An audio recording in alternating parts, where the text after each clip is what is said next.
নবীজি বলেন, কারো অন্তরের মধ্যে যদি গম পরিমাণ, জব পরিমাণ, সরিষার দানা পরিমাণ ইমান থাকে, গম পরিমাণ, জব পরিমাণ, সরিষার দানা পরিমাণ ঈমান, এই মানুষটা যদি বিভিন্ন অপরাধের কারণে জাহান্নামের সাজা ভোগ করতেও হয়, জাহান্নামের সাজা ভোগ করার পর আমি নবী বলে দিলাম একদিন জাহান্নাম থেকে বের হয়ে ওই সরিষা পরিমাণ ঈমানের কারণে আল্লাহর জান্নাতে প্রবেশ করবে। খাঁটি ঈমান, বিশুদ্ধ ঈমান, এটার মধ্যে কোনো ঝামেলা করা যাবে না। আল্লাহ কথাগুলা বুঝার তৌফিক দান করেন। দোকানের শাটারটা লাগাইতেছেন, অর্ধেক শাটার আপনি নিছেন, মুয়াজ্জিন মসজিদের মধ্যে বলে কদ কামাতিস সালাহ, কদ কামাতিস সালাহ, নামাজ দাঁড়ায় গেছে, নামাজ দাঁড়িয়ে গেছে। এই টাইমে কাস্টমার এসে কয় 10,000 টাকার সদায় লাগবে, টেনশনে পড়ে গেলেন, নামাজ 10,000, নামাজ 10,000, নামাজ 10,000, পুরাই টেনশনে আছেন। আল্লাহ তাআলা বলেন সম্পদ যেন তোমাদেরকে আল্লাহর থেকে দূরে সরায় না দেয়। নামাজ দাঁড়িয়ে গেছে, আপনি শাটারও লাগাইতেছেন নামাজে যাওয়ার জন্য, আল্লাহ তাআলা বলেন এই শোনো, সম্পদ যেন আল্লাহর থেকে দূরে সরায় না দেয়। কাস্টমার কয় 10,000, মুয়াজ্জিন কয় কদ কামাতিস সালাহ, টেনশনে পড়ে গেছে, কি করব? সূরা তাহার 132 নম্বর আয়াতে আল্লাহ বলেন লা নাসআলুকা রিজকা নাহনু নারযুকুকা, নবী আপনার কাছে আমি রিজিক চাই না, আমি আপনারে রিজিক দেই। পরিবারকে নামাজের কথা বলেন, নিজে নামাজ পড়েন। নামাজের পর আল্লাহ তাআলা রিজিকের কথা কেন বললেন? কারণ রিজিকের টেনশনে মানুষ নামাজ থেকে দূরে থাকে। আল্লাহ বলেন বান্দা তুমি নামাজে যাও, আমি তোমার থেকে রিজিক চাই না, আমি আল্লাহ তোমাকে রিজিক দিয়ে দেই। আল্লাহ তাআলা বলেন ইন কানা আবাউকুম, যদি তোমাদের মা বাবা, ওয়া আবনাউকুম, যদি তোমাদের সন্তান, ওয়া ইখওয়ানুকুম, যদি তোমাদের ভাই বোন, ওয়া আজওয়াজুকুম, যদি তোমাদের বিবি, ওয়া আশিরাতুকুম, যদি তোমাদের পরিবার আত্মীয় স্বজন, ওয়া আমওয়ালুন ইখতারাফতুমুহা, যদি তোমাদের উপার্জিত সম্পদ, ওয়া তিজারাতুন তাখশাউনা কাসাদাহা, তোমাদের ব্যবসা, যেই ব্যবসায় লস হওয়ার টেনশনে থাকো, ওয়া মাসাকিনু তারদাউনাহা, যে বাসস্থান তোমরা অনেক ভালোবাসো, আহাব্বা ইলাইকুম মিনাল্লাহ ওয়া রাসূলিহি ওয়া জিহাদিন ফি সাবিলি, আল্লাহ তাআলা বলেন এই 8টা জিনিস যদি আল্লাহ এবং তার রাসূল আর জিহাদের চাইতে তোমাদের কাছে বেশি প্রিয় হয়, ফাতারাব্বাসু, অপেক্ষা করো, হাত্তা ইয়াতি আল্লাহু বিআমরি, আল্লাহ তাআলা গজব নিয়ে আসার অপেক্ষা করো। বলি নাউজুবিল্লাহ। কি শিখলাম? এই 8 জিনিসের প্রতি আমাদের মহব্বত আছে বেশি। আল্লাহ বলেন এইগুলা যদি আল্লাহর চেয়ে বেশি মহব্বতের হয়, নবীর চেয়ে বেশি মহব্বতের হয়, জিহাদের চেয়ে বেশি মহব্বতের হয়, তাহলে গজবের অপেক্ষা থাকো। তাহলে কি শিখলাম? এই 8 জিনিসের চাইতে আল্লাহকে বেশি ভালোবাসা, রসুলকে বেশি ভালোবাসতে হবে। আল্লাহ তৌফিক দান করেন। এখানে কয় জিনিসের ভালোবাসার কথা হলো? 8 জিনিসের ভালোবাসার কথা। এবার আমার সাথে বলেন, সাধারণত মৌলিকভাবে 2টা জিনিস আমাদেরকে আল্লাহর থেকে দূরে রাখে। 1 সম্পদ, 2 সন্তান। এই 2টা মৌলিকভাবে আমাদেরকে খালি আল্লাহর থেকে গাফেল করে দেয়। সূরা মুনাফিকুনের 9 নম্বর আয়াতে আল্লাহ বলেন ইয়া আইয়ুহাল্লাযীনা আমানু লা তুলহিকুম আমওয়ালুকুম ওয়ালা আওলাদুকুম আন যিকরিল্লাহ।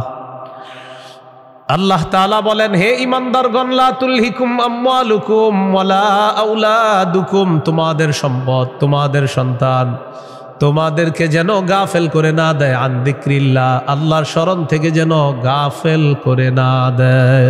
সালাসুন মান কুন্না ফীহি ওয়াজাদা হালাওয়াতাল ঈমান, আইয়াকুনাল্লাহু ওয়া রাসূলুহু আহাব্বা ইলাইহি মিম্মা সিওয়াহুমা, وأن يحب المرء لا يحبه إلا لله وأن يكره أن يعود في الكفر كما يكره أن يقذف في النار أو كما قال عليه الصلاة والسلام اللهم صل على محمد وعلى آل محمد كما صليت على إبراهيم وعلى آل إبراهيم إنك حميد مجيد اللهم بارك على محمد وعلى آل محمد كما باركت على إبراهيم وعلى آل إبراهيم إنك حميد مجيد اللهم إني أعوذ بك من شر لساني ومن شر سمعي ومن شر بصري ومن شر مني ভাই বক্সের আওয়াজ কমান ভাই বক্সের আওয়াজ কমান বক্সের আওয়াজ কমান জামিয়া মুহাম্মাদিয়া ইমদাদুল উলুম মাদ্রাসা গাজীপুর রওজাতুস সালিহাত মহিলা মাদ্রাসা গাজীপুরের উদ্যোগে হাফেজ ছাত্রদের পাগড়ি প্রদান উপলক্ষে ষষ্ঠ বার্ষিক ইসলামী মহাসম্মেলনের গুরুত্বপূর্ণ আলোচনা পেশ করবেন আল্লামা মুফতি মিজানুর রহমান সাঈদ, প্রতিষ্ঠাতা পরিচালক শায়েখ Zakaria Islamic research centre Dhaka, প্রধান পৃষ্ঠপোষক অত্র জামিয়া। আল্লামা মুফতি আজিম উদ্দিন দামাত বরকাতুহুমুল আলিয়া, শাইখুল হাদিস জামিয়া নুরিয়া কামরাঙ্গীরচর ঢাকা।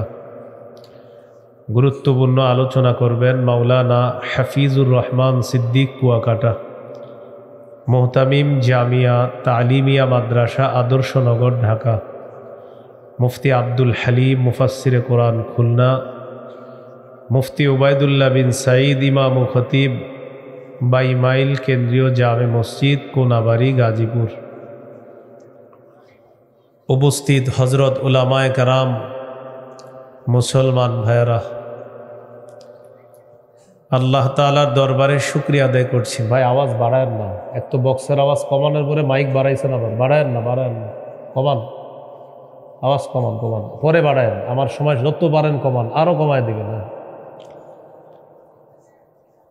উপস্থিত হজরত, ঠিক আছে এবার, উপস্থিত হজরত উলামায়ে কেরাম, মুসলমান ভাইয়েরা, আল্লাহ তাআলার দরবারে শুকরিয়া আদায় করছি। আল্লাহ আমাদেরকে এই মাহফিলে উপস্থিত হওয়ার তৌফিক দান করেছেন, বলি আলহামদুলিল্লাহ।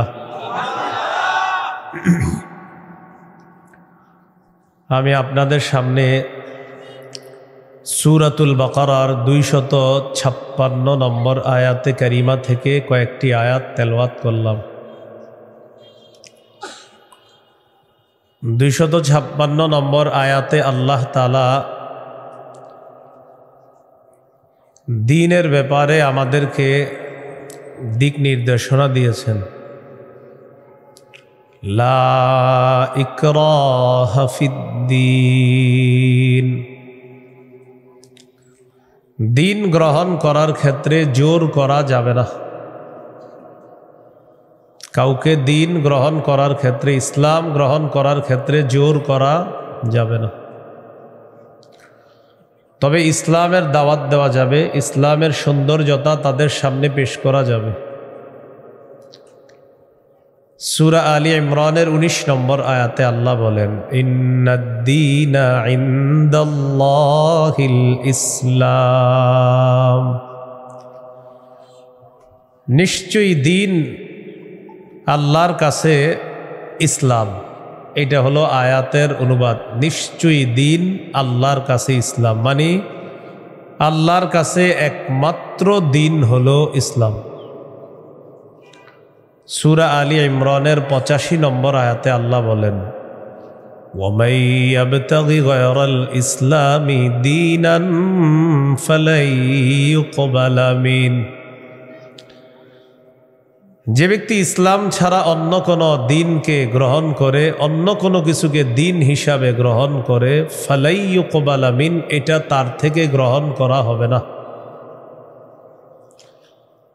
কেউ যদি ইসলাম ছাড়া অন্য কোনো কিছুকে দিন হিসাবে গ্রহণ করে, এটা তার থেকে গ্রহণ করা হবে না, মানে ইসলাম ছাড়া অন্য কোনো দিন গ্রহণযোগ্য না। এটা অন্যকে দাওয়াত দিয়ে বোঝানো যাবে। জাহিলি যুগের বন্ধা নারীরা, যাদের সন্তান হয় না, এই জাতীয় নারীরা মানত করলো, আমার যদি ছেলে হয় ছেলের ইহুদি বানাবো। নাউজুবিল্লাহ। কি বানাবে? নাজিবি গোত্রের ইহুদিদেরকে বের করে দেওয়ার জন্য হুকুম আসলো। ইহুদিদের আত্মীয় স্বজন যারা আছে তারা চিন্তা করলো, আমাদের আত্মীয় স্বজন যারা, তাদেরকে মুসলমান বানায়া মদিনায় রেখে দিই।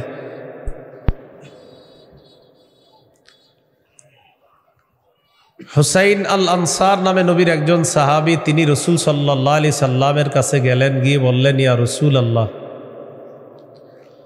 আমার দুজন পুত্র সন্তান খ্রিস্টান, আমি তাদেরকে যদি জোর করে মুসলমান বানিয়ে মদিনায় রেখে দিই। বাবা মুসলমান, সন্তান খ্রিস্টান। রাসূলুল্লাহ সাল্লাল্লাহু আলাইহি সাল্লামকে বললেন, আমি আমার দুই পুত্রকে যদি জোর করে মুসলমান বানিয়ে রেখে দেই, তখন আল্লাহ তাআলা সূরা বাকারার 256 নম্বর আয়াত নাজিল করলেন, লা ইকরাহা ফিদ্দীন। ইসলাম গ্রহণ করার ক্ষেত্রে জোর করা যাবে না।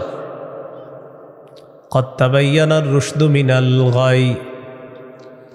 হেদায়েত স্পষ্ট হয়ে গিয়েছে গুমরাহি থেকে, পথভ্রষ্টতা থেকে। কোনটা হেদায়েত, কোনটা গুমরাহি, এটা মানুষের কাছে স্পষ্ট। এই কথা আল্লাহ কেন বললেন? হেদায়েত মানুষের সামনে এখন স্পষ্ট, এখন যদি মানুষ গ্রহণ না করে, এটা তার হতভাগা হওয়ার লক্ষণ। যদি সে গ্রহণ করে, এটা তার সৌভাগ্য, সে একজন সৌভাগ্যবান, সে সৌভাগ্যবান হওয়ার লক্ষণ হবে যদি হেদায়েত গ্রহণ করে। জোর করে বলা যাবে না তুমি মুসলমান হতেই হবে।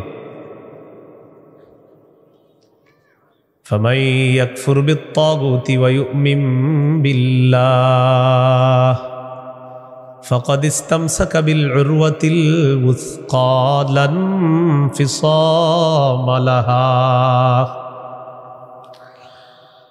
হেদায়েত স্পষ্ট হয়ে যাওয়ার পরেও যারা তাগুতকে অস্বীকার করবে, আল্লাহকে যারা বিশ্বাস করবে, হেদায়েত আর গুমরাহি দুইটা স্পষ্ট হয়ে যাওয়ার পর যারা তাগুতকে অস্বীকার করবে তথা পথভ্রষ্টতাকে বর্জন করবে, ওয়া ইউমিন বিল্লাহ, আর যারা আল্লাহকে বিশ্বাস করবে, ফাকাদ ইসতামসাকা বিল উরওয়াতিল ওয়াসকা, সে এমন এক মজবুত হাতলকে আঁকড়ে ধরলো, লা ইনফিসামা লাহা, যেই মজবুত হাতল কখনো ছুটে যাওয়ার সম্ভাবনা নাই, এমন এক মজবুত হাতল, যেই মজবুত হাতল তাকে জান্নাতে পৌঁছায় দিবে। এটা হলো তাওহীদ। বলেন, এটা কি? তাওহীদ। তাগুত দ্বারা উদ্দেশ্য হলো যত সীমালঙ্ঘনকারী আছে সবাই। আল্লাহ তাআলা বলেন, ফামান ইয়াকফুর বিত-তাগুতি ওয়া ইউমিন বিল্লাহ, যারা তাগুতকে অস্বীকার করবে আর আল্লাহকে বিশ্বাস করবে, ফাকাদ ইসতামসাকা বিল উরওয়াতিল ওয়াসকা লা ইনফিসামা লাহা, তারা এমন এক মজবুত হাতল আঁকড়ে ধরলো যেটা ছুটে যাওয়ার সম্ভাবনা নাই, বিচ্ছিন্ন হওয়ার সম্ভাবনা নাই। এই মজবুত হাতলের নাম হলো তাওহীদ, আল্লাহর একত্ববাদ স্বীকার করা। তাওহীদের মৌলিক 4টি শর্ত। প্রিয় ভাইয়েরা, কয় শর্ত? 1 নম্বর, আল্লাহ ছাড়া কোনো ইলাহ নাই এই বিশ্বাস নিয়ে মৃত্যুবরণ করা। 2 নম্বর, আল্লাহ ছাড়া কোনো ইলাহ নাই এই কথা মুখে বলবো, পাশাপাশি এই কথায় সামান্যতম সন্দেহ করা যাবে না। 3 নম্বর, আল্লাহ ছাড়া কোনো ইলাহ নাই মুখে বলার পাশাপাশি অন্তরে বিশ্বাস করা। 4 নম্বর, সবচাইতে বেশি আল্লাহকে ভালোবাসা। এই হলো তাওহীদের 4 শর্ত। তাওহীদের কয় শর্ত? 1 নম্বর, আল্লাহ ছাড়া কোনো ইলাহ নাই এই বিশ্বাস নিয়ে মৃত্যুবরণ করা। 2 নম্বর, আল্লাহ ছাড়া কোনো ইলাহ নাই এই কথায় সন্দেহ করা যাবে না। 3 নম্বর, আল্লাহ ছাড়া কোনো ইলাহ নাই এটা মুখে বলা, অন্তরে বিশ্বাস করা। 4 নম্বর, আল্লাহকে সবচেয়ে বেশি ভালোবাসা। এই হলো তাওহীদের 4 শর্ত। বাইরের মাইকের আওয়াজ আবার বাড়াইছেন, ঠিক না? ওইটা কমান, ওইটাও কমান। আপনি পরে বাড়ান, আমার বয়ানটা একটু কমান না, সমস্যা কি? বুঝে না কিছু, মানে আমার এটা আপনার জন্য ভালো। আরো বুঝে না, এর কথা হলো ফাটাইতে হবো, বুঝতে হবো আমার মাইক এরকম এরকম। আমি তো বলছি না খারাপ, আমি বলছি খারাপ, আমি তো ভালোই বলছি। আমি বয়ান করতে ভাই, আমি সামনে দাওয়াত দেন না, এত মাইক লাগাইলে। কিন্তু বারবার মাহফিলে বলি, মাইক কম হবে ওই মাহফিলে দাওয়াত অটোমেটিক পাবেন, বেশি মাইক হবে আর দাওয়াত পাবেন না। সোজা হিসেব, আমার বয়ানে মাইক কম থাকতে হবে, এটা আমি আলাদা বিষয়। মাইক যত কম হবে, যদি আবেদন করেন যে হুজুর মাইক 2টা, তো দেখবেন আর দাওয়াত আগে দিব আপনারা। মাইক বেশি লাগাবেন, আমার পাবেন না, সোজা হিসাব। মাইক কমাইতে হবে আমার বয়ানে কারো যেন কোনো ক্ষতি না হয়, মাথায় রাখবেন। তাওহীদের 4টা শর্ত। 1 নম্বর, আল্লাহ ছাড়া কোনো ইলাহ নাই এই বিশ্বাস নিয়ে মৃত্যুবরণ করা। 2 নম্বর, আল্লাহ ছাড়া কোনো ইলাহ নাই এই কথায় সামান্য সন্দেহ করা যাবে না। 3 নম্বর, আল্লাহ ছাড়া কোনো ইলাহ নাই এটা মুখেও বলা, অন্তরে বিশ্বাস করা। 4 নম্বর, আল্লাহকে সবচেয়ে বেশি ভালোবাসা। 1 নম্বর শর্ত, আল্লাহ ছাড়া ইলাহ নাই এই বিশ্বাস নিয়ে মৃত্যুবরণ করা। সহিহ বুখারীর 26 নম্বর হাদিস। এই হাদিসের বর্ণনাকারী উসমান রাদিয়াল্লাহু তাআলা তিনি বলেন, আন উসমান রাদিয়াল্লাহু তাআলা আনহু قال قال رسول الله صلى الله عليه وسلم من مات وهو يعلم أنه لا إله إلا الله دخل الجنة। নবীজি বলেন, কেউ যদি এই বিশ্বাস নিয়ে মারা যায় আল্লাহ ছাড়া কোনো ইলাহ নাই, আমি নবী বলে দিলাম দাখালাল জান্নাহ, সে জান্নাতে প্রবেশ করবে। সহিহ বুখারীর বর্ণনা 1237 নম্বর হাদিস, 1237। জিবরিল আমিন নবীর কাছে আসছে, আসার পর বললেন, বাশির উম্মাতাকা আন্নাহু মান মাতা মিন উম্মাতিক লা ইউশরিকু বিল্লাহি শাইআ দাখালাল জান্নাহ। জিবরিল আমিন আসছে, আসার পর বলে, ইয়া রাসূলুল্লাহ, আপনার উম্মতের মধ্যে যারা শিরিক না করে মারা যাবে, আল্লাহ তাআলা আমাকে পাঠিয়েছে আপনাকে বলার জন্য, শিরিক করা ছাড়া যারা মারা যাবে আপনি ওই উম্মতকে জান্নাতে প্রবেশের সুসংবাদ জানায়া দেন। বুঝে আসছেনি সবার? তাহলে 1 নাম্বার, আল্লাহ ছাড়া কোনো ইলাহ নাই এই বিশ্বাস নিয়ে মৃত্যুবরণ করা। একদিন এক ফেরেশতা নবীজির কাছে আসছে। নবীজি সাল্লাল্লাহু আলাইহি সাল্লাম বলেন, আতানি আতিম মির রাব্বি ফাখায়্যারানি বাইনা আন ইউদখিলা নিসফা উম্মতি আল জান্নাহ ওয়া বাইনা আশ-শাফাআহ। নবী বলেন, একজন ফেরেশতা আমার কাছে আসছে, আসার পর আমাকে 2টি বিষয়ের স্বাধীনতা দিয়েছে, যে কোনো একটা গ্রহণ করার জন্য। ফেরেশতা আমাকে বলল, হাবিব, আপনি যদি চান আপনার অর্ধেক উম্মত আপনি জান্নাতে নিতে পারবেন, আর যদি চান আপনি সুপারিশ করতে পারবেন, তবে 2টি গ্রহণ করা আপনার জন্য। এই সুযোগ আপনি পাবেন না, যে কোনো একটি গ্রহণ করতে হবে। হয়তো অর্ধেক উম্মত জান্নাতে নিবেন, না হয় আপনি সুপারিশ গ্রহণ করবেন। আমাদের নবী বলেন ইখতারতুশ শাফাআ, আমি সুপারিশ করাটাই আল্লাহর থেকে গ্রহণ করে নিলাম। বলেন তবে, বলেন সবাই বলেন তবে। এই সুপারিশ শুধু তারাই পাবে যারা শিরিক করবে না। নবীজি বলেন ওয়াহিয়া লিমান লা ইউশরিকু বিল্লাহি শাইআ, আমার সুপারিশ শুধু তারাই পাবে যারা আল্লাহর সাথে শিরিক করবে না, তারাই শুধু আমার সুপারিশ পাবে, অন্যরা কিন্তু আমার সুপারিশ পাবে না। সহিহ বুখারীর বর্ণনা 99 নম্বর হাদিসে আল্লাহ নবীর সাহাবী আবু হুরায়রা রাদিয়াল্লাহু তাআলা আন নবীকে প্রশ্ন করলেন, মান আসআদুন নাসি বিশাফাআতিকা ইয়াউমাল কিয়ামাতি ইয়া রাসূলুল্লাহ, হুজুর কিয়ামতের ময়দানে আপনার সুপারিশের মাধ্যমে কোন ব্যক্তি সবচেয়ে সৌভাগ্যবান হবে আমাকে একটু বলেন। নবীজি বললেন আবু হুরায়রা, আমি জানতাম তোমার আগে এই প্রশ্ন আমাকে কেউ করবে না। লিমা রাআইতু মিন হিরসিকা আলাল ইলম, ইলমের প্রতি তোমার যে আগ্রহ, বিদ্যার প্রতি তোমার যে আগ্রহ, আমি জানতাম তোমার আগে এই প্রশ্ন আমাকে কেউ করবে না, তুমি যে প্রশ্নটা করছো। তো যেহেতু তুমি প্রশ্নটা করেই ফেলছো, উত্তরটা নাও।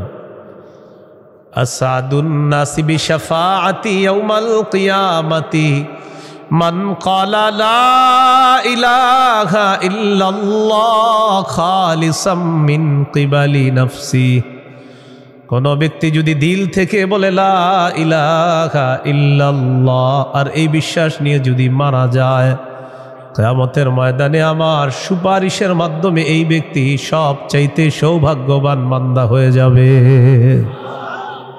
কি শিখলাম বলেন? লা ইলাহা ইল্লাল্লাহ। তিরমিজির বর্ণনা 3592 নম্বর হাদিস। ক্বালা রাসূলুল্লাহ সাল্লাল্লাহু আলাইহি ওয়াসাল্লাম, মা আবদুন ক্বালা লা ইলাহা ইল্লাল্লাহ মুখলিসান কাত্তু ইল্লা ফুতিহাত লাহু আবওয়াবুস সামাই হাত্তা তুফজিয়া ইলাল আরশ। নবীজি বলেন, কোন বান্দা যদি একবার ইখলাসের সাথে লা ইলাহা ইল্লাল্লাহ পাঠ করে, আল্লাহর আসমানের সবগুলা দরজা খুলে দেওয়া হয়, তার লা ইলাহা ইল্লাল্লাহ যেন আরশ পর্যন্ত পৌঁছে যায়।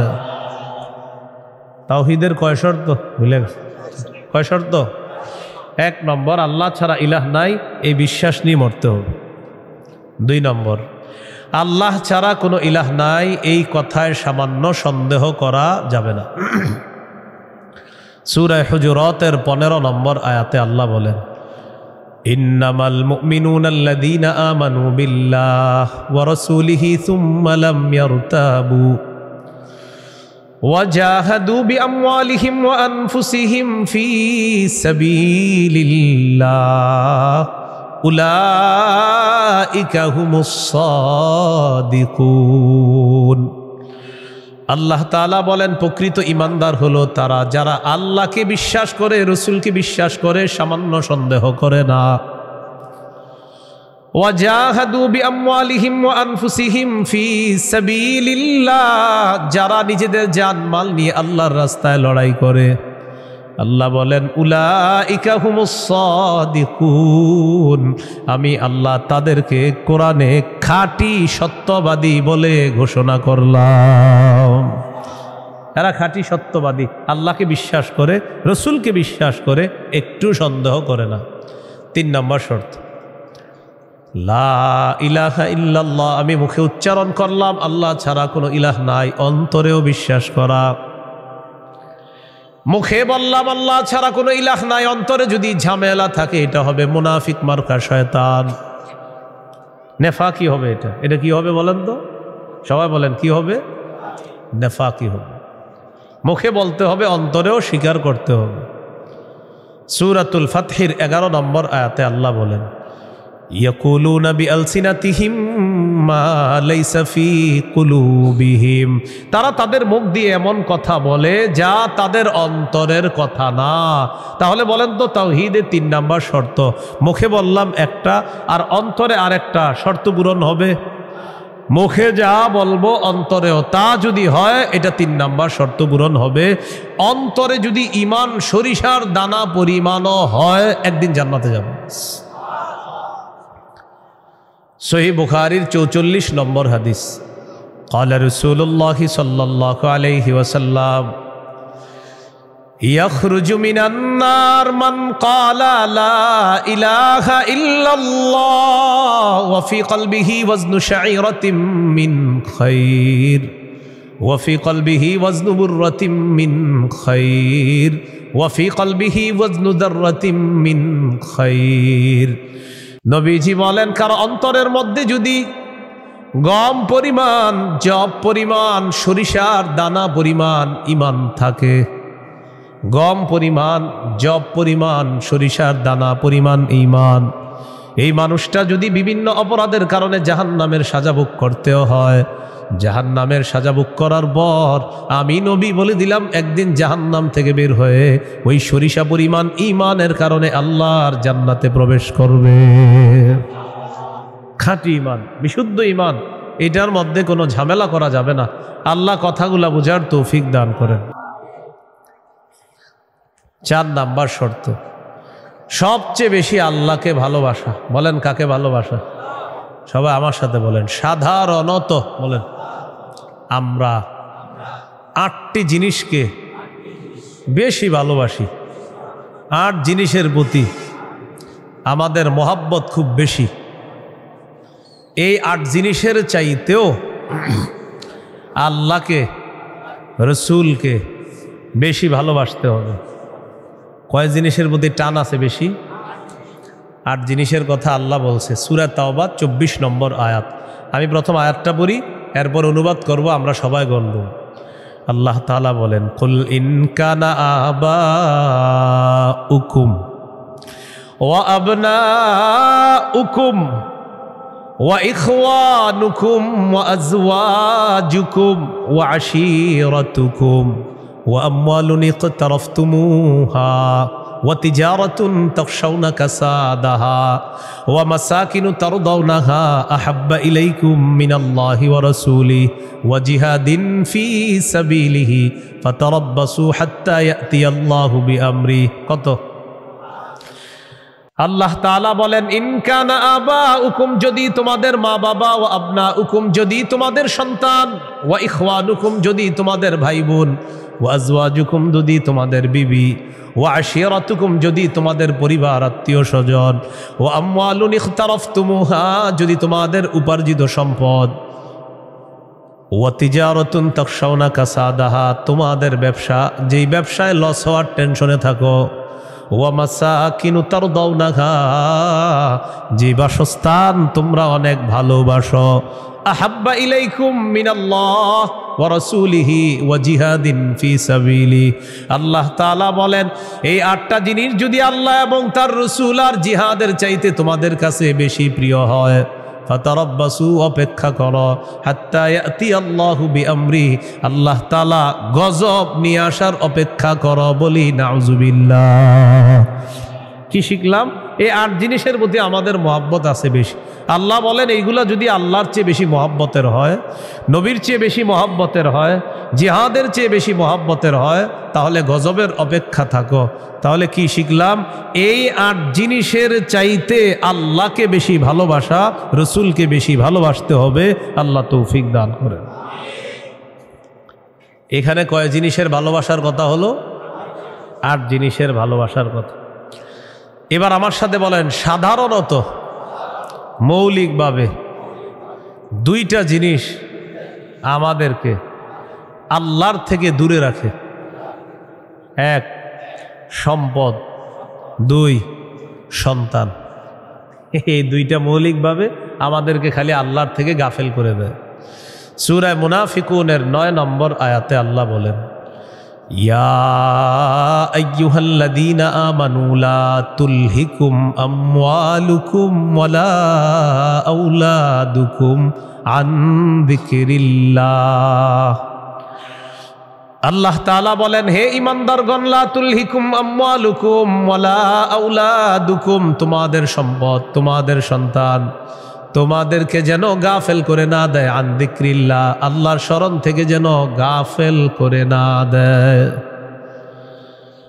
দোকানের শাটারটা লাগাইতেছেন, অর্ধেক শাটার আপনি নিছেন, মুয়াজ্জিন মসজিদের মধ্যে বলে কদ কামাতিস সালাহ, কদ কামাতিস সালাহ, নামাজ দাঁড়ায় গেছে, নামাজ দাঁড়িয়ে গেছে। এই টাইমে কাস্টমার এসে কয় 10,000 টাকার সদায় লাগবে, টেনশনে পড়ে গেলেন, নামাজ 10,000, নামাজ 10,000, নামাজ 10,000, পুরাই টেনশনে আছেন। আল্লাহ তাআলা বলেন, সম্পদ যেন তোমাদেরকে আল্লাহর থেকে দূরে সরায় না দেয়। নামাজ দাঁড়িয়ে গেছে, আপনি শাটারও লাগাইতেছেন নামাজে যাওয়ার জন্য, আল্লাহ তাআলা বলেন, এই শোনো, সম্পদ যেন আল্লাহর থেকে দূরে সরায় না দেয়। কাস্টমার কয় 10,000, মুয়াজ্জিন কয় কদ কামাতিস সালাহ, টেনশনে পড়ে গেছে, কি করব? সূরা তাহার 132 নম্বর আয়াতে আল্লাহ বলেন, লা নাসআলুকা রিজকা নাহনু নারযুকুকা, নবী আপনার কাছে আমি রিজিক চাই না, আমি আপনারে রিজিক দেই। পরিবারকে নামাজের কথা বলেন, নিজে নামাজ পড়েন। নামাজের পর আল্লাহ তাআলা রিজিকের কথা কেন বললেন? কারণ রিজিকের টেনশনে মানুষ নামাজ থেকে দূরে থাকে।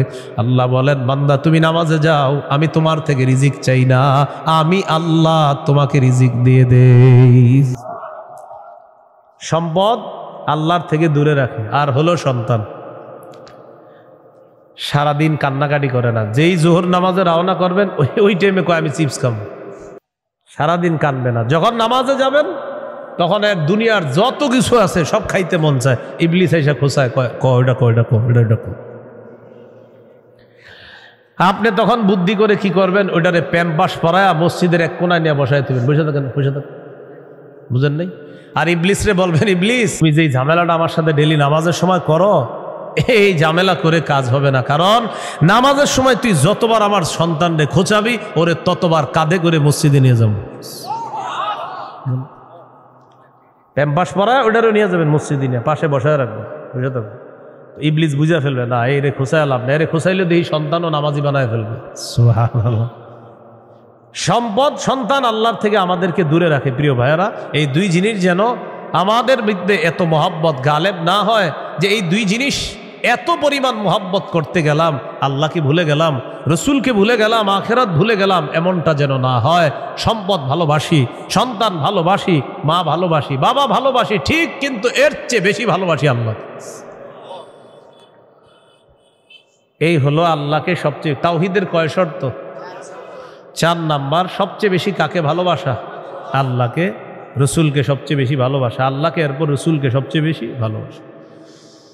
সহিহ বুখারীর বর্ণনা 16 নম্বর হাদিস, ক্বালা রাসূলুল্লাহ সাল্লাল্লাহু আলাইহি ওয়াসাল্লাম, সালাসুন মান কুন্না ফীহি ওয়াজাদা হালাওয়াতাল ঈমান।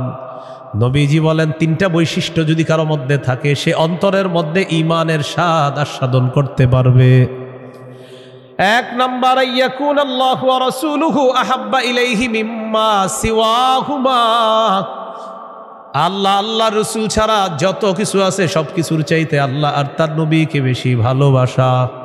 2 নাম্বার, ওয়া ইউহিব্বাল মারআ লা ইউহিব্বুহু ইল্লা লিল্লাহ, কোন মুসলমানকে শুধুমাত্র আল্লাহর জন্য ভালোবাসা।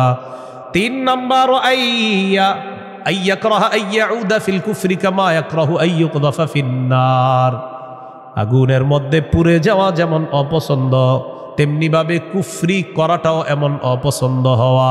কোটি কোটি টাকা আপনার সামনে রাখা হলো আর বলা হলো আগুনে পুড়ে মারা যাও, আপনি তখন জবাব দিবেন, আপনার কি মাথা খারাপ? আগুনে পুড়ে যদি আমি মারা যাই, তুই কোটি টাকা দিয়ে আমি করবো কি?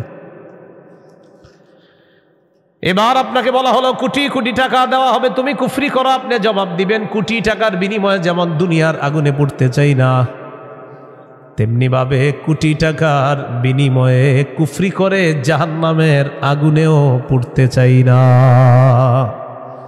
নবীজি বলেন, কারো মধ্যে যদি এমন অনুভূতি থাকে আগুনে পুড়ে যাওয়া তার অপছন্দ, তেমনিভাবে কুফরি করাটাও তার কাছে অপছন্দের। আল্লাহ তাআলা তার অন্তরের মধ্যে ঈমানের স্বাদ তৈরি করে দিবেন, ঈমানের স্বাদ দিবেন। তো এই তিনটার মধ্যে একটা হলো আল্লাহকে বেশি ভালোবাসা। বলেন তো তাওহীদের কয় শর্ত? 1 নম্বর আল্লাহ ছাড়া কোনো ইলাহ নাই, এই বিশ্বাস নিয়ে মৃত্যুবরণ করা। 2 নম্বর আল্লাহ ছাড়া কোনো ইলাহ নাই, এটার মধ্যে একটুও সন্দেহ করা যাবে না। 3 নম্বর আল্লাহ ছাড়া কোনো ইলাহ নাই, এটা মুখে বলা, অন্তরে স্বীকার করা, বিশ্বাস করা। 4 নম্বর আল্লাহকে সবচেয়ে বেশি ভালোবাসা। এই 4 শর্ত পূরণ করে আমরা যেন কবরে যেতে পারি, আল্লাহ তাআলা তৌফিক দান করেন। এরপরে আল্লাহ বলেন ওয়াল্লাহু সামিউন আলিম, আল্লাহ সর্বশ্রোতা সর্বজ্ঞানী। এটা হলো সূরা বাকারার 256 নম্বর আয়াত। এখন আপনাদেরকে 56 নম্বর আয়াত থেকে জিজ্ঞাসা করতে চাই, একটা হলো তাগুতের দল আর একটা হলো আল্লাহর দল। দুনিয়াতে মৌলিকভাবে মানুষের দল দুইটা, একটা হলো হিজবুল্লাহ আল্লাহর দল, আর একটা হিজবুশ শয়তান শয়তানের দল। এই 2 দল মৌলিকভাবে মানুষের মধ্যে সূরা মুজাদালায় 2 দলের কথা আছে। তো এই 2 দলের মধ্যে আমরা কার দলে থাকবো? আল্লাহর দলে না শয়তানের দলে? আল্লাহর দলে আমরা যারা থাকবো, আল্লাহ আমাদের অভিভাবক হয়ে যাবে। এই কথাটা আল্লাহ সূরা বাকারার 257 নম্বর আয়াতে বলতেছে। মন দিয়ে শুনেন কি বল, আল্লাহু ওয়ালিয়ুল্লাযীনা আমানু, যারা ঈমানদার তাদের অভিভাবক আল্লাহ। সুবহানাল্লাহ। আপনারা মাঝে মাঝে এমনি দোয়া করতে পারেন না, আল্লাহ আপনি আমার অভিভাবক, আল্লাহ আপনি অভিভাবক। আল্লাহ সূরা বাকারার 257 নম্বর আয়াতে বলছেন আপনি আমার অভিভাবক। আল্লাহ আমি তো সমস্যায় আছি, আমারে সমাধান করে দাও। এইভাবে বলতে হবে, আল্লাহ আপনি বলছেন আপনি আমার অভিভাবক, আল্লাহ আপনি আমার সমস্যা সমাধান করে দেন। এইভাবে আল্লাহকে বলতে হবে।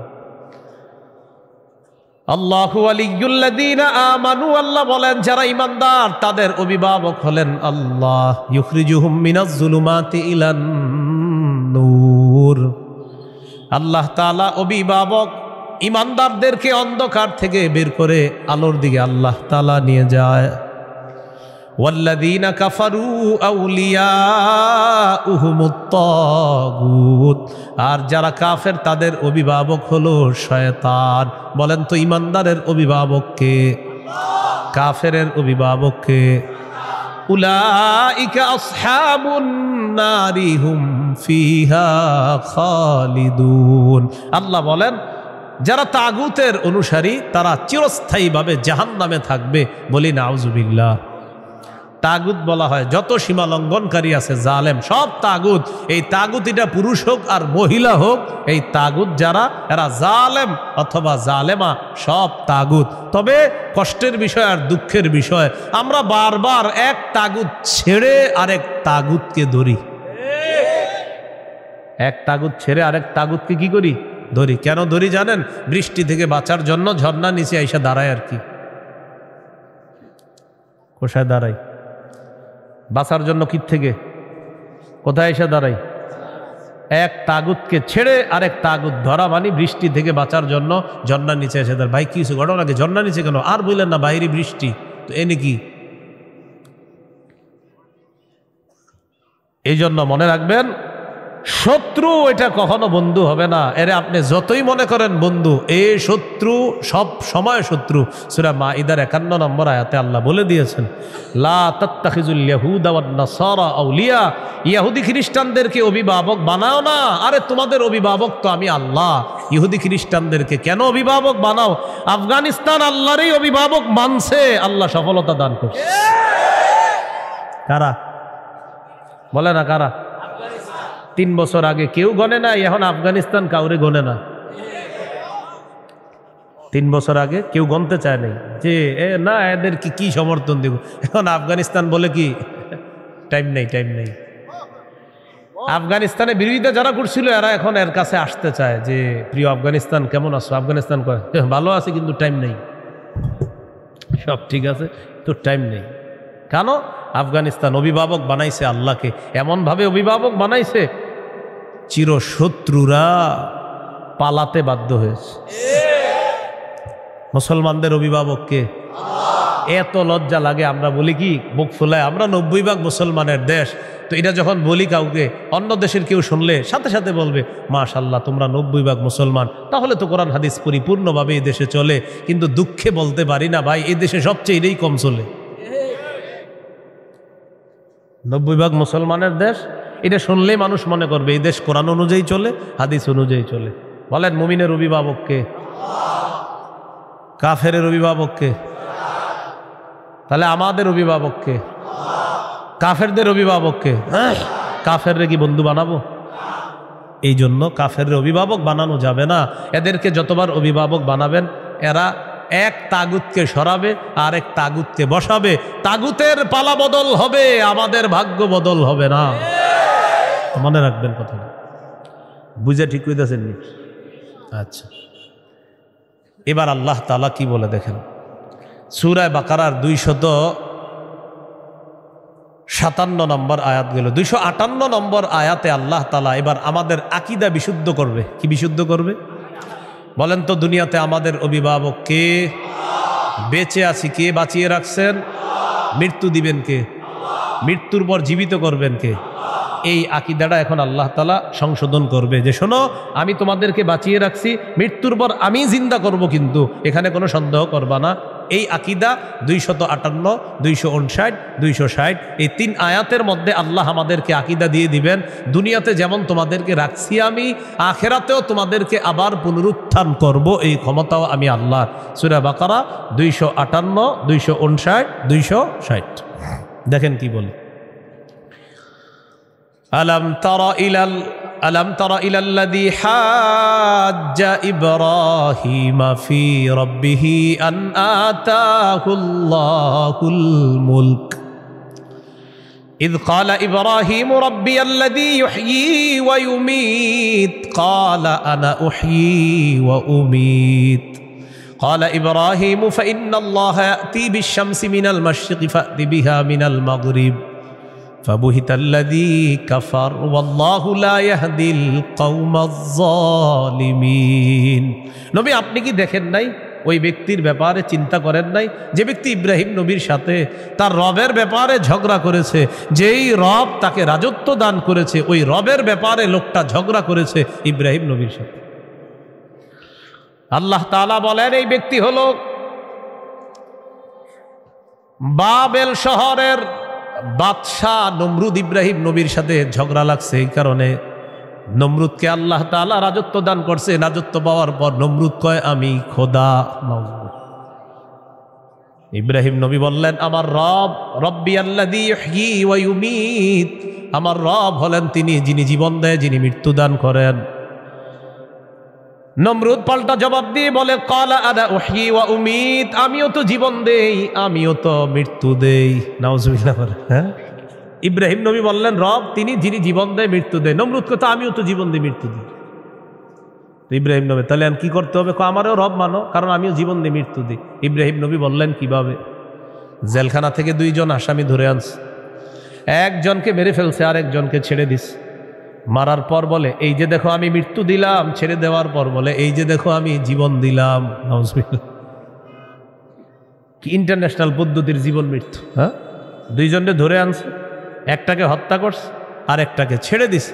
হত্যা করার পর বলে দেখো জীবন দিলাম, মৃত্যু দিলাম, জীবন দিলাম কিভাবে? আর একটাকে ছেড়ে দিছে। এটা ছেড়ে দেওয়ার পর বলতেছে আমি তাকে জীবন দিলাম।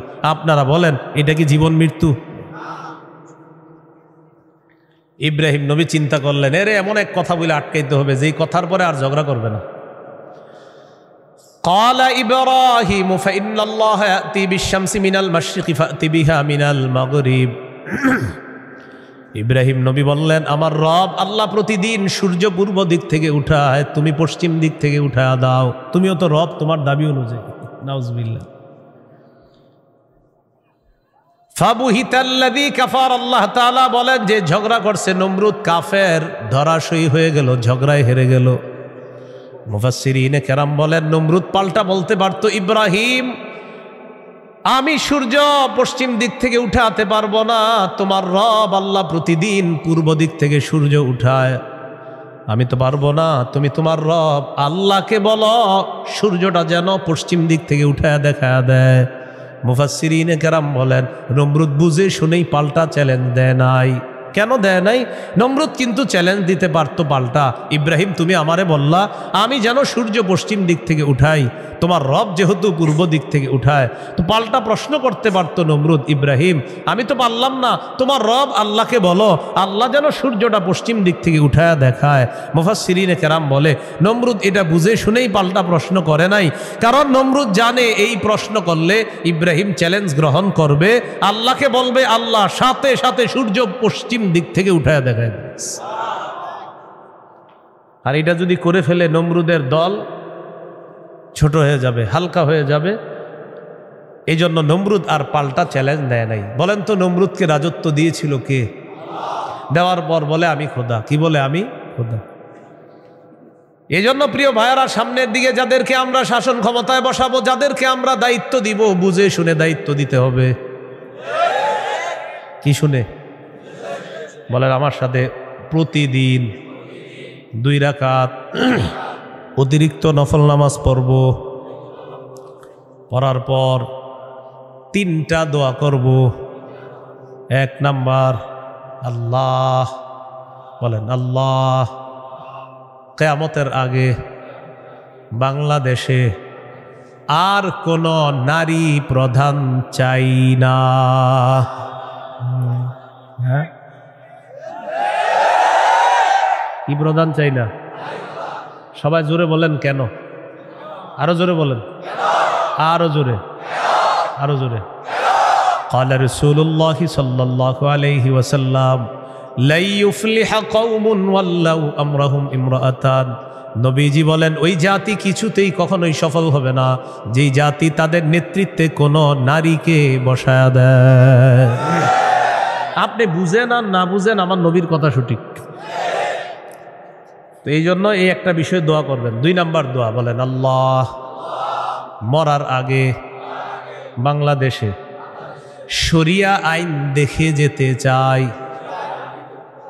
কি আইন? দেয়ালে দেয়ালে লিখে দিবেন শরিয়া আইন চায় না তারা। বলেন কোন না কোন অপরাধী যারা, বলেন আমার সাথে, শরিয়া আইন চায় না তারা, কোন না কোন অপরাধী যারা। চোর শরিয়া আইন চাইবে না, হাত কাটা যাবে। ধর্ষক শরিয়া আইন চাইবে না, তাকে পাথর মেরে হত্যা করা হবে, তার উপর ইসলামের শাস্তি প্রয়োগ করা হবে। এই জন্য ধর্ষক চাইবে না, চোর চাইবে না। আমাদের দেশে যদি আসলে শরিয়া আইন চালু হয়, বিগত দিনের শুধু চুরির বিচার করতে করতে সুপ্রিম কোর্ট হাইকোর্টের বিচারপতিরা ক্লান্ত হয়ে যাবে। শুধু চুরির বিচার হলে, কিসের বিচার? এটা 2 নাম্বার দোয়া করবেন। 3 নাম্বার দোয়া, বলেন আল্লাহ আমাদের দেশে এমন একজন শাসক দিয়ে দেন যেই শাসক মৌলিক 4টি কাজ করবে। 1 নাম্বার নামাজ কায়েম করবে, 2 নাম্বার যাকাত প্রতিষ্ঠিত করবে, 3 নাম্বার সৎ কাজের আদেশ করবে, 4 নাম্বার অসৎ কাজের নিষেধ করবে। সবাই বলেন দলিল, বলেন দলিল। সূরা হজ 41 নম্বর আয়াত। কোন সূরা? কত নম্বর আয়াত? এই আয়াতে আল্লাহ বলেন আল্লাযীনা ইম্মাক্কান্নাহুম ফিল আরদি আকামুস সালাহ ওয়া আতাউয যাকাতা ওয়া আমারু বিল মারুফি ওয়া নাহাউ আনিল মুনকার। আল্লাহ তাআলা বলেন আমি যাদেরকে দুনিয়ার শাসন ক্ষমতায় বসাই তাদের মৌলিক কাজ হবে 4টা। 1 নাম্বার আকামুস সালাহ, তারা রাষ্ট্রীয়ভাবে নামাজ কায়েম করতে হবে। রাষ্ট্রের প্রত্যেকটা নাগরিক যেন নামাজ পড়ে, এই দায়িত্ব পালন করতে হবে। 2 নাম্বার ওয়া আতাউয যাকাত, যাকাতের বিধান রাষ্ট্রীয়ভাবে চালু করতে হবে। আমাদের দেশে যদি রাষ্ট্রীয়ভাবে যাকাতের বিধান চালু হয়ে যায় আর সব ধনীরা যদি 1 বছর যাকাত আদায় করে, কয় বছর? ওই বছর সুদ বলবে যাকাত তুমি ভালো থেকো, আমি সুদ বিদায় নেই। কয় বছর? 1 বছর যদি যাকাত যারা দেয় এরা যদি দেয়, সুদ বলবে যাকাত তুমি থাকো, আমি চলে যাই, কারণ আমার আর থাকার জায়গা নাই। বলেন আমার সাথে, সুদে ফকির আরো ফকির হয়, যাকাতে ফকির আরো ধনী হয়। দলিল ইবনে মাজাহ 2279 নম্বর হাদিস। আবার বলেন বলেন, সুদে ফকির আরো ফকির হয়, জাকাতে ফকির ধনী হয়। বলেন আমাদের এই রাষ্ট্র সুদ ভিত্তিক হওয়ার কারণে এখন আমরা সবাই মোটামুটি ভিক্ষুক। কারণ আমাদের প্রত্যেকের মাথা পিছু 1,07,000 টাকা ঋণ। তো আপনি কোথায় ধনী? সুদের শেষ পরিণতি ভিক্ষা। এটা আপনার যদি বুঝে না আসে কিছু করার নাই। আমার নবীর কথা যেটা বলবে নবী, আজ হোক কাল হোক সেটা ফলবেই, কোনো সন্দেহ নেই। তো আমরা দাবি করি 90% মুসলমান, এখানে অর্থ ব্যবস্থা সুদ ভিত্তিক। এজন্য আমরা স্লোগান পাল্টাবো, বলেন দারিদ্র বিমোচনে সুদ নয় যাকাত। বলেন তো দারিদ্র বিমোচনে কি? হ্যাঁ, দারিদ্র বিমোচনে সুদ নয় যাকাত। এগুলা দেয়ালে লিখে দিবেন যে দারিদ্র বিমোচনে সুদ নয় যাকাত। লিখে দিবেন দারিদ্র বিমোচনে সুদ নয় যাকাত। লিখবেন সুদে ফকির আরো ফকির হয়, যাকাতে ফকির আরো ধনী হয়। নমরুদকে রাজত্ব দিছে আল্লাহ তাআলা, সে এখন বলে আমি খোদা। বলেন নাউজুবিল্লাহ। বলেন জীবন মৃত্যু কে দেয়? এটা হলো সূরা বাকারা 258 নম্বর আয়াত। 259 নম্বর আয়াতটা শোনার আগে আগে বুঝেন। এক ব্যক্তি এক এলাকার সামনে দিয়ে যাইতেছে, যাওয়ার সময় দেখে কি এলাকার সবগুলা ঘর বাড়ি ছাদের উপরে পড়ে রয়েছে, নিচে ছাদ উপরে ঘর বাড়ি। আপনাদের এলাকার ছাদ কি নিচে থাকে না বাড়ির উপরে থাকে? কয়েকজন কইছে মানে অন্যদের ঘর বাড়ির ছাদ নিচে থাকে, ঘর বাড়ির ছাদ কই থাকে? এটা প্রথমে বললেন না কেন? মানে প্রথমে কয়েকজন কইছে কয়েক উপরে, মানে অন্যদের ছাদগুলা নিচে। আপনাদের ঘর বাড়ির ছাদ কই? তো এই কথাটা প্রথমে বললে সমস্যা ছিল কি? এক ব্যক্তি যাইতেছে এক এলাকার সামনে দিয়ে, যাওয়ার সময় দেখে ঘর বাড়ি সব ধ্বংস হয়ে পড়ে রয়েছে, নিচে হইল ছাদ উপরে ঘর বাড়ি। উনি এই বিষয়ে দেখা সাথে সাথে বললেন আল্লাহু আকবার, আল্লাহ কত মহান, এদেরকে ধ্বংস করলেন আল্লাহ, আবার আল্লাহ কিভাবে জিন্দা করবে এটা ওনার সন্দেহ না। এটা ওনার কি না?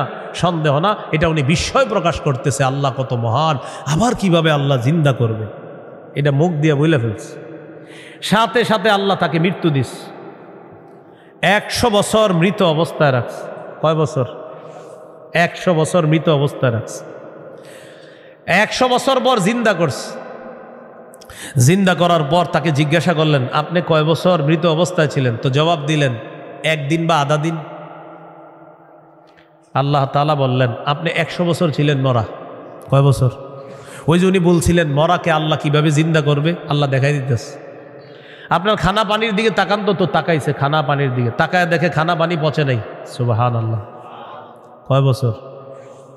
এবার আপনার গাদার দিকে তাকান তো, তাকাইছে গাদার দিকে, গাদাটার কি অবস্থা? দেখে কি গাদা পচে গলে মরে মাটির সাথে মিশে গেছে। আল্লাহ তাআলা বুঝায় এই জন্যই তো আমি আল্লাহ।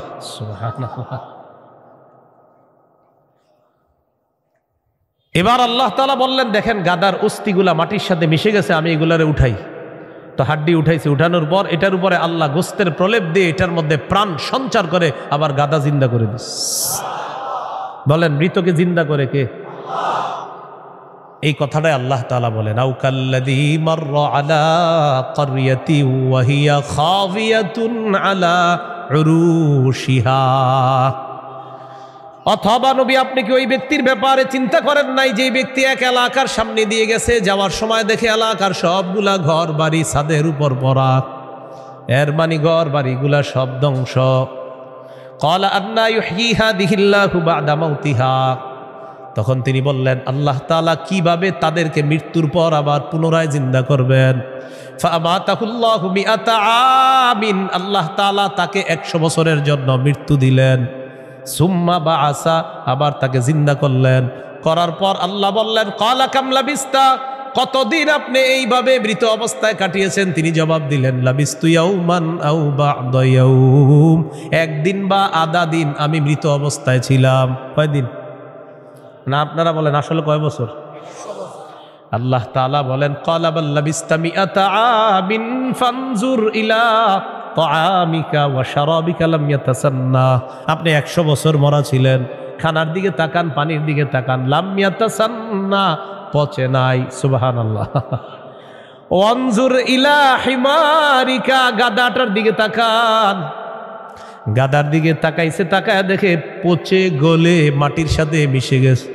আল্লাহ তাআলা বলেন, জানেননি কেন আপনাকে আমি মৃত্যু দিলাম, আবার 100 বছর পর আপনাকে আমি কেন জিন্দা করলাম? ওয়ালিনাজআলাকা আয়াতাল লিন্নাস, আমি আপনাকে দুনিয়ার মানুষের সামনে নিদর্শন হিসাবে রেখে দিলাম যে দেখো আমি আল্লাহ মৃতকে জিন্দা করি, এর দৃষ্টান্ত দুনিয়াতেই দেখায়া দিলাম। কয় বছর মৃত্যু রাখছে, এরপরে আল্লাহ আবার উঠেছে। এবার আল্লাহ বললেন, অনজুর ইলাল ইজামি কাইফা নুনশিজুহা, ওই যে আপনার গাদার অস্থিগুলা মাটির সাথে মিশে গেছে, দেখেন কিভাবে আমি উত্থিত করি। সুম্মা নাকসুহা লাহমা, এরপর দেখেন কিভাবে গোস্তের পোশাক হাড্ডিগুলার উপর পড়ায়া দেই। আল্লাহ গোস্তের পোশাক পরায়া প্রাণ সঞ্চার করে গাদা আবার জিন্দা করে দিচ্ছে। এবার তিনি বললেন, মানে কে? ওই যে যিনি বলছিলেন 100 বছর আগে আল্লাহ কিভাবে জিন্দা করবে, তখন তিনি বললেন, ক্বালা আ'লামু আন্নাল্লাহা আলা কুল্লি শাইইন কাদির, আমি বুঝতে পারছি, আমি জানি আল্লাহ সব কিছুর উপর ক্ষমতাবান। বলেন সব কিছুর উপর ক্ষমতাবান কে? 100 বছর মৃত রাইখা আবার জিন্দা করার ক্ষমতা কার? এখন আমি কি আপনাদেরকে বলছি লোকটাকে? এই লোকটাকে বলছি? বলি নাই। এলাকা কোনটা এটাও বলছি? বলি নাই। কোরআনে এলাকার নামও আসে নাই, ওই ব্যক্তির নামও আসে নাই। তবে মুফাসসিরিনে কেরাম বলেন এই ব্যক্তি যে একজন নবী ছিলেন এতে সন্দেহ নেই। উনি একজন কি ছিলেন? নবী ছিলেন, এতে কোনো সন্দেহ নাই। এটা হলো মুফাসসিরিনে কেরামের বক্তব্য। মুআররিখিন যারা আছে, ঐতিহাসিকগণ, তারা বলেন আগে পরে গবেষণা করলে বোঝা যায় তিনি ছিলেন উজাইর আলাইহিস সালাম। কোন নবী? অথবা বলেন, অথবা আরমিয়া আলাইহিস সালাম, এটা একজন নবীর নাম। তাহলে ওই জনপদের সামনে দিয়ে যিনি গিয়েছেন তিনি একজন নবী ছিলেন, এই ব্যাপারটা স্পষ্ট। তবে তিনি কোন নবী ছিলেন, উজাইর নবী না আরমিয়া নবী, এই ব্যাপারে ঐতিহাসিকগণ বলেন তিনি হয়তো উজাইর নবী, না হয় আরমিয়া আলাইহিস সালাতু ওয়াস সালাম। এখন এলাকা, এটা কোন এলাকা? ঐতিহাসিকগণ বলেন এলাকাটা বাইতুল মুকাদ্দাসের বুখতে নসর যে এলাকা দখল করেছিল, ওই বুখত নসরের এলাকাটা ইতিহাস গবেষণা করলে বোঝা যায় ওই এলাকাটা আল্লাহ ধ্বংস করার পর তখন ওই নবী এলাকার সামনে দিয়ে গিয়েছিলেন। তাহলে এলাকার নাম সরাসরি কোরআনে নাই, এলাকার নাম সরাসরি হাদিসে নাই, নবীর নাম সরাসরি কোরআনে নাই, নবীর নাম সরাসরি হাদিসে নাই। মুফাসসির এবং ঐতিহাসিকগণ গবেষণা করে বলেন আগা গোড়া এটা গবেষণা করলে বোঝা যায় নবী ছিলেন হজরত উজাইর অথবা আরমিয়া, আর এলাকাটা ছিল বাইতুল মুকাদ্দাস। এই হলো সূরা বাকারার 259 নম্বর আয়াত। সূরা বাকারার 260 নম্বর আয়াত। এই আয়াতেও আল্লাহ আমাদের আকীদা স্বচ্ছ করবে যে দেখো দুনিয়াতে আমি তোমাদেরকে জিন্দা রাখছি, আবার আমি মৃত্যু দিব, আবার তোমাদেরকে পুনরুত্থান করব, এই ক্ষমতা আমার। বিসমিল্লাহির রহমানির রহিম। আল্লাহুম্মা লাকাল হামদু ওয়া লাকাশ শুকর। সূরা বাকারা 260 নম্বর আয়াত, আল্লাহ বলেন وَإِذْ قَالَ إِبْرَاهِيمُ رَبِّ أَرِنِي كَيْفَ تُحْيِي الْمَوْتَى قَالَ أَوَلَمْ تُؤْمِنْ قَالَ بَلَى وَلَكِنْ لِيَطْمَئِنَّ قَلْبِي قَالَ فَخُذْ أَرْبَعَةً مِنَ الطَّيْرِ فَصُرْهُنَّ إِلَيْكَ ثُمَّ اجْعَلْ عَلَى كُلِّ جَبَلٍ مِّنْهُنَّ جُزْءًا ثُمَّ ادْعُهُنَّ يَأْتِينَكَ سَعْيًا وَاعْلَمْ أَنَّ اللَّهَ عَزِيزٌ حَكِيمٌ। স্মরণ করুন ওই সময়কে যখন ইব্রাহিম নবী বললেন রব্বি আরিনি কাইফা তুহিল মাউতা, আল্লাহ আপনি আমাকে দেখান আপনি কিভাবে মৃতকে জিন্দা করেন। আল্লাহ তাআলা বললেন ক্বালা আওয়ালাম তুমিন, ইব্রাহিম আপনি কি বিশ্বাস করেন না? ইব্রাহিম নবী জবাব দিলেন ক্বালা বালা ওয়ালাকিন লিয়াতমাইন্না কলবি, আল্লাহ অবশ্যই বিশ্বাস করি, তবে আমার অন্তরের প্রশান্তির জন্য আমি জানতে চাই আল্লাহ আপনি কিভাবে মৃতকে জিন্দা করেন। ভাই 259 আর 260 নম্বর আয়াতে একটা বিষয় কিন্তু মনে রাখেন, আমি আবার বারবার বলতেছি কথাটা। 259 নম্বর আয়াতে ওই যে নবী বললেন আল্লাহ কিভাবে মৃতদেরকে জিন্দা করবেন, এটা কিন্তু নবীর সন্দেহ না। আবার বলছি এটা কি না? সন্দেহ না, বলেন বিস্ময়। কি উনি আশ্চর্য হচ্ছেন। আবার 260 নম্বর আয়াতে ইব্রাহিম নবী বলতেছে, আল্লাহ আপনি আমারে দেখান কিভাবে মৃতকে জিন্দা করেন। এটাও ইব্রাহিম নবীর সন্দেহ না, অন্তরকে শান্তি দিতে চায়। আল্লাহ আপনি যে মৃতকে জিন্দা করেন এটা দেখলে আমার দিলে একটু ভালো লাগতো, শুধু এই কারণে আমি দেখতে চাই। তাহলে বিষয়টা কি সন্দেহ? নাউজুবিল্লাহ, কোনো নবী সন্দেহ করতে পারে না। তো আল্লাহ তাআলা বললেন, ক্বালা ফাকুজ আরবাতাম মিনাত তায়র, ইব্রাহিম আপনি 4টা পাখি ধরেন, ফাসুরহুন্না ইলাইকা, এই 4টি পাখি আপনি বসে আনেন, আপনার আয়ত্তে আনেন। আয়ত্তে আনার পর সুম্মা জাআলা আলা কুল্লি জাবালিম মিনহুন্না জুজআ, 4টা পাখিকে আপনি চূর্ণ বিচূর্ণ করে টুকরা টুকরা করে ফেলবেন। টুকরা টুকরা করার পর এই পাখিগুলার টুকরা টুকরা বিভিন্ন পাহাড়ের মধ্যে আপনি ছিটায়া দিবেন। কোন পাখির টুকরাটা কোন পাহাড়ের মধ্যে আছে এটা আপনার জানা নাই। এবার আপনি তাদের নাম ধরে আপনি ডাকবেন। আল্লাহ তাআলা বলেন, আমার হুকুমে যেই যেই পাখির টুকরাগুলা যেই পাহাড়ের মধ্যে আছে ওই টুকরাগুলা আমি আল্লাহ প্রত্যেক পাহাড় থেকে আলাদা আলাদা করে একত্রিত করে অবিকল ওই পাখির মধ্যে প্রাণ সঞ্চার করে দিব। পাখি আপনার সামনে উঠতে উঠতে উপস্থিত হয়ে যাবে। তো আল্লাহ বলেন ফাসুরহুন্না ইলাইকা, এটা আপনি বসে আনেন, আয়ত্তে আনেন। সুম্মা জাআল আলা কুল্লি জাবালিম মিনহুন্না জুজআ, এগুলারে টুকরা টুকরা করে আপনি পুরা সব একসাথে করে ফেলবেন। এখন বলেন তো 4 পাখি একসাথে টুকরা টুকরা করলে কোন পাখির টুকরা কোথায় আছে এটা কি বলা যাবে? ইব্রাহিম নবীকে বললেন আলাদা আলাদা পাহাড়ের মধ্যে রেখে দেন। রাখার পর এবার আপনি ডাক দিবেন। ডাক দেওয়ার পর দেখবেন ওই আলাদা টুকরাগুলা একত্রিত হয়ে যেই যেই পাখির টুকরা আমি আল্লাহর হুকুমে ওই পাখির শরীরে যাবে, আমি প্রাণ সঞ্চার করে দিব, পাখি আপনার সামনে উঠতে উঠতে উপস্থিত হয়ে যাবে। শেষে আল্লাহ বলেন, ওয়ালাম, জেনে রাখেন, আল্লাহ আজিজুন হাকিম, আল্লাহ মহাপরাক্রমশালী, আল্লাহ মহাপ্রজ্ঞাময়। 3টি বিষয়। 1 নাম্বার বলেন আল্লাহর কাছে মনোনীত ধর্মের নাম কি? ইসলাম। ইসলামের দাওয়াত অন্যের সামনে দেওয়া যাবে কিনা? যাবে। ইসলাম গ্রহণে কাউকে কি জোর করা যাবে? আচ্ছা। 2 নম্বর, মৌলিকভাবে মানুষের দল কয়টা? 2টা। একটা কার দল? আল্লাহর দল। আর একটা কার দল? শয়তান। ইমানদারের অভিভাবক কে? কাফেরদের অভিভাবক কে? শয়তান। 3 নম্বর, আমাদেরকে দুনিয়াতে জীবিত রাখছে কে? মৃত্যু দিবে কে? মৃত্যুর পর আবার জিন্দা করবেন কে? এই 3টি বিষয় সূরা বাকারার 256 থেকে 260 নম্বর আয়াত পর্যন্ত আমরা জানলাম। আল্লাহ তাআলা আমাদের সকলকে আকীদা বিশুদ্ধ করে স্বচ্ছ করে আমরা যেন কবরে যেতে পারি আল্লাহ তৌফিক দান করেন। বলেন তো তাওহীদের কয় শর্ত? 4 শর্ত। 1 নাম্বার, আল্লাহ ছাড়া কোনো ইলাহ নাই, এই বিশ্বাস নিয়ে মরা। 2 নাম্বার, আল্লাহ ছাড়া কোনো ইলাহ নাই, সন্দেহ করা যাবে না। 3 নম্বর, আল্লাহ ছাড়া কোনো ইলাহ নাই, এটা মুখে বলা, অন্তরে বিশ্বাস করা। 4 নাম্বার, আল্লাহ ছাড়া কোনো ইলাহ নাই, এই কথা তখন প্রমাণ হবে যদি আমি সবচেয়ে বেশি আল্লাহকে ভালোবাসি। বলেন তো কয় জিনিসকে সাধারণত বেশি ভালোবাসি আমরা? 8 জিনিস। এই 8 জিনিস থেকেও কাকে বেশি ভালোবাসতে হবে? আল্লাহ। আল্লাহ তাআলা আমাদের সকলকে আজকের সূরা বাকারার 256 থেকে 60 নম্বর আয়াত পর্যন্ত মৌলিক মূল 3টি কথা ছিল। 1 নাম্বার, আল্লাহর কাছে মনোনীত ধর্ম ইসলাম, এটা গ্রহণ করতে হবে, বাকি গ্রহণ করার ক্ষেত্রে কাউকে জোর করা যাবে না। 2 নাম্বার, একটা শয়তানের দল, একটা আল্লাহর দল। আল্লাহর দলের অভিভাবক আল্লাহ, শয়তানের দলের অভিভাবক মানে যারা, তাদের অভিভাবক হলো শয়তান। তাগুত যারা ইহুদি খ্রিস্টান, তাদের অভিভাবক হলো শয়তান। 3 নাম্বার, আল্লাহ জীবিত রাখছে, আল্লাহ মৃত্যু দিবেন, আল্লাহ আবার জিন্দা করবেন। এই আকীদা, বিশুদ্ধ স্বচ্ছ আকীদা নিয়ে যেন আমরা কবরে যেতে পারি আল্লাহ তাআলা তৌফিক দান করেন। সুবহানাল্লাহি ওয়া বিহামদিহি, সুবহানাকাল্লাহুম্মা ওয়া বিহামদিকা, আশহাদু আল্লা ইলাহা ইল্লা আনতা, আস্তাগফিরুকা ওয়া আতুবু ইলাইক। আমিন ওয়া আখিরু দাওয়ানা আলহামদুলিল্লাহি রাব্বিল আলামিন। আসসালামু আলাইকুম ওয়া রাহমাতুল্লাহ।